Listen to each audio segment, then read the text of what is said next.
Greetings, ladies and gentlemen. My name is Tarla Squatting, and I'll be presenting to you my design of a COVID-19 indoor monitoring and temperature regulation system.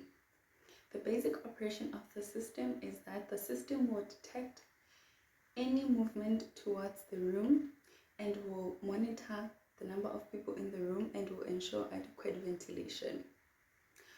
Under the indoor monitoring part of the system, the ultrasonic sensor will count down and up the number of people entering and leaving the room. The motion sensor will detect any movement towards the room and the servo will open the door. Under the temperature regulation system, the DHT11 will detect any temperature in the room, and as soon as it reaches 20 degrees, the fan will switch on and ensure that there is adequate ventilation in the room. Now moving on to the operation of the project. We have the LCD that will display the temperature and humidity in the room. We have the ESP Wi-Fi module that will send the sensor data to ThingSpeak. We have the motion sensor that will detect any movement towards the door. We have the ultrasonic sensor that will act as a counter variable where it will count up the number of people entering the room.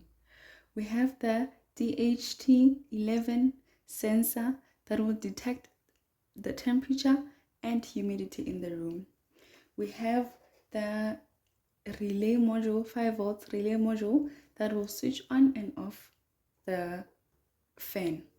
We have the servo that will open and close the door.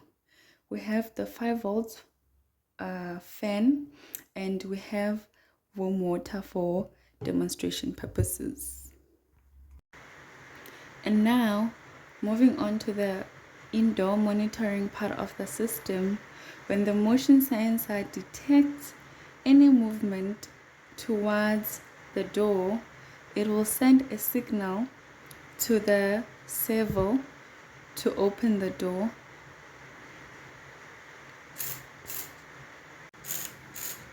We have 2 ultrasonic sensors. One will count up the number of people entering the room, and then the other will count down as one leaves the room, such that there are enough people in the room. As displayed on the LCD, the temperature is 20 degrees and the fan is not running. So I set it that when the temperature is above 20 degrees, the fan should start running. And the fan is now running, and I'm using warm water to increase the temperature so that the DHT can detect the rising of temperature and switch on the fan. As you can see, the ESP Wi-Fi module sends the sensor data to ThingSpeak in real time. And as you can see, the entries for each graph assigned to the sensor. We have one for the counter variable, which is the ultrasonic sensor that counts the number of people entering the room. Then we have one for the motion sensor that will detect any movement towards the door. Then we have one for the DHT sensor for sensing the temperature in the room. That is the end for the operation of the COVID-19 indoor monitoring and temperature system. Thank you.